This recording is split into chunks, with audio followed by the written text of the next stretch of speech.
1940లో 56లో అయినా శ్రీ 420 రాజ్ కపూర్ గారితో యాక్ట్ చేసేటప్పుడు ఇట్లా మాట్లాడుతున్నారు.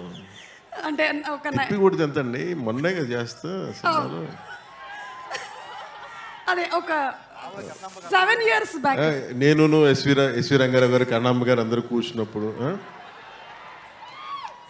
కాదండి, ఎన్టీ రామారావు గారు నేను కలిసి అట్లా కాదు. ఇది చాలు మాకు, ఇది చాలా చాలు, చెప్పండి. ఇది చాలు. ఇప్పుడు మీ ప్యాషన్ ఏంటో చెప్పండి. ప్యాషన్ అంటే దేనికి సంబంధించి? అంటే those days you said that your passion was bikes. So those days in the sense 7 years back when I asked you in the interview.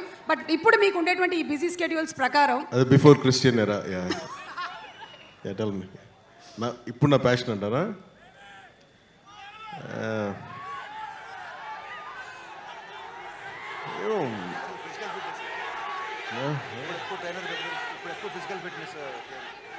అంటే ఏది పడితే వాళ్ళు అడిగారు, ఏది పడితే వాళ్ళు చెప్పలేం కదా, అందుకని ఆలోచిస్తాను.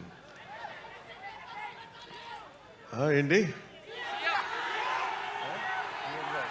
అయితే ఈ ఆన్సర్ని నేను కమింగ్ అప్లో పెట్టుకుంటాను. ఈ లోపు నేను మీకు ఇంకో క్వశ్చన్ అడగొచ్చా మిమ్మల్ని? చెప్పండి. ఇప్పుడు ఇందులో డైలాగ్ విన్నాము, ఇచ్చిపడేసే గోత్రం అండ్ అలాగే ఇరగదీసే నక్షత్రం అని. అలాగే హరీష్ శంకర్ గారికి అలా మనం ఇమోషనల్గా ఒక గోత్రం ఇవ్వాలి అంటే ఏ గోత్రం ఆయన కరెక్ట్గా సూట్ అవుతుంది? అతనికి ఇచ్చిపడేస్తాడు. అతను ఇచ్చిపడేసే గోత్రం.